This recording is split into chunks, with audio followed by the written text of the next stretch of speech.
Response को clear करेंगे अब, और context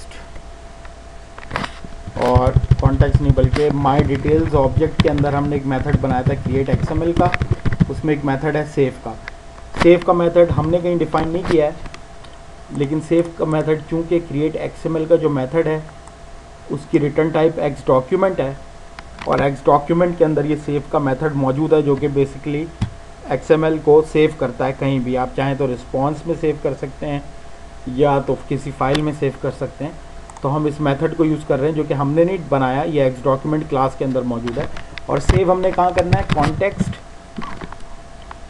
dot response dot output, यानी कि जो आउटपुट है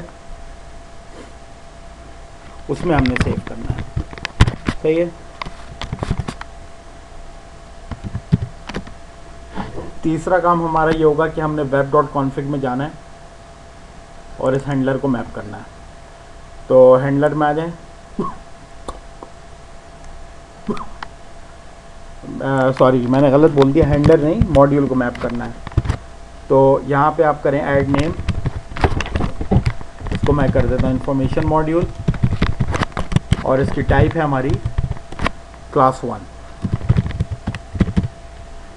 यहाँ पे मैं नए तरीके से लिखता हूँ ऐप कोड। बेसिकली अभी तो हमारी एप्लीकेशन के अंदर ये क्लास मौजूद है, तो हमें ये पूरा लिखने की ज़रूरत नहीं है, हम खाली क्लास 1 लिख सकते हैं। लेकिन फ़र्ज़ करें ये आपकी, अगर आप किसी शेयर्ड होस्टिंग इन्वायरमेंट में हैं और आपको लिखना पड़ता है फुली क्वालिफाइड नेम, तो इसका सिंटैक्स जो होता है वो ये होता है कि आपने टाइप नेम लिखना होता है। टाइप नेम से मुराद होती है क्लास नेम, कॉमा करके असेंबली नेम लिखना होता है कि वो जो क्लास है वो किस असेंबली के अंदर है। तो यहाँ पे हम दूसरा काम ये कर सकते हैं, क्लास 1 टाइप नेम और कौन सी असेंबली के अंदर मौजूद है, क्योंकि हमारी असेंबली के अंदर मौजूद नहीं है बल्कि ऐप कोड फोल्डर के अंदर मौजूद है। तो ये अगर आप यहाँ पे ऐप कोड लिखेंगे तो .NET का जो इंजन है वो रिकग्नाइज़ करता है कि अगर यहाँ पे ऐप कोड लिखा होगा तो इसका मतलब असेंबली नहीं, किसी असेंबली में आपके पास ये क्लास स्टोर नहीं है, बल्कि जो ऐप कोड का जो आपका फोल्डर है उसके अंदर ये है। तो जब ये असेंबलीज क्लासेस कंपाइल होंगी तो आप ये पूरा लिख सकते हैं यहाँ पे। तो इसलिए मैं ये पूरा यहाँ पे यूज़ करूँगा क्लास 1 ऐप कोड। अब आइए इसको हम रन करते हैं।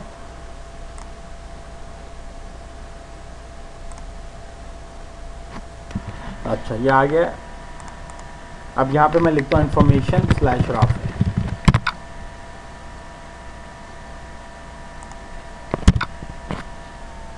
लेकिन यहाँ पे देखिए इन्फॉर्मेशन तो इसने रिटर्न कर दिया डेटाबेस से, अली 1980-01-29, लेकिन अभी भी ये एक पंगा कर रहा है कि ये XML में नहीं शो कर रहा है। इसको हम आइए डिबग करते हैं, देखते हैं क्या चक्कर है। पहले काम करते हैं व्यू सोर्स। तो देखिए यहाँ पे इसने XML डॉक्यूमेंट के बजाय और भी बहुत कुछ दिया है हमें।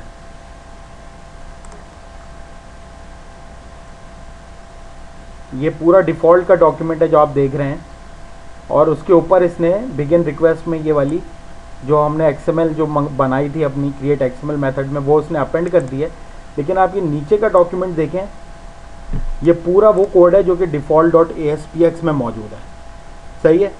तो इस वजह से आपको ये XML नहीं दिख रही यहाँ पे, ये आपको इसी तरह से दिख रहा है। इसको हम सही इस तरह से कर सकते हैं कि आपकी जो default.aspx की जो फाइल है उसमें जितना कुछ ये मौजूद है सब डिलीट कर दें, इसको खाली कर दें। सही है। default.aspx डिलीट ना करें, बस उसमें जो कुछ लिखा है वो निकाल के इसको सेव कर दें। सही है। तो आइए इसको हम रन करते हैं और इंफॉर्मेशन रॉ है। तो ये देखिए इसने हमें XML डॉक्यूमेंट रिटर्न कर दिया। इंफॉर्मेशन रूट नोड है, last name Ali, date of birth ये। अच्छा अब हमने एक और चीज़ चेंज करनी है कि जो डेट ऑफ बर्थ के आगे जो टाइम आ रहा है ना, ये भी हमने निकालना है। तो आइए हम अपनी डिबगिंग स्टॉप करते हैं। ओके, अपनी क्लास 1 में आते हैं, इंफॉर्मेशन क्लास में आए।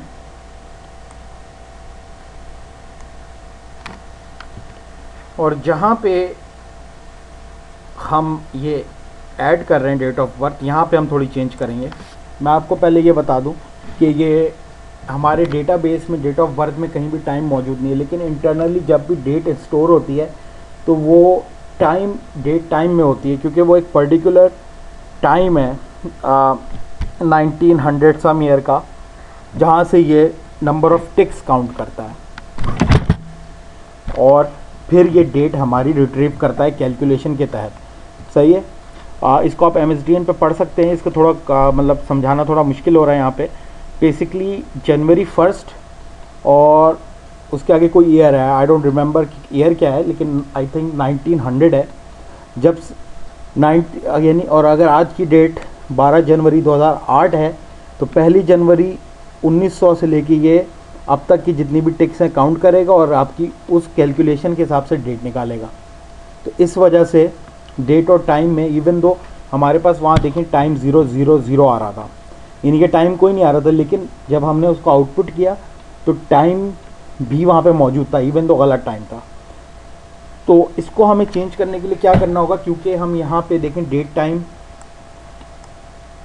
डेट ऑफ बर्थ जो है उसकी टाइप डेट टाइम है, तो जब भी टाइप डेट टाइम होगी या खाली डेट भी होगी, तब भी हमेशा जब आप उसको एज डेट टाइम आउटपुट करेंगे स्क्रीन पे तो वो डेट भी देगा और टाइम भी देगा।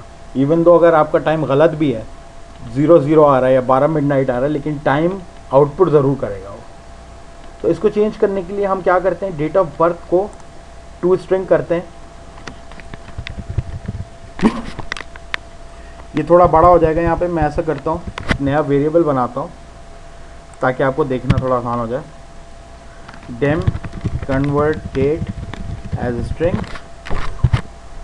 और date of birth dot to string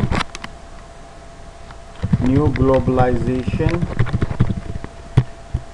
dot culture info हम यहाँ पे ले लेते हैं EN। यहाँ पे मैं एक और इतना लंबा इसलिए कर रहा हूँ, आपको एक और चीज़ दिखाता हूँ। ENCA dot date time format dot short date pattern. सही है।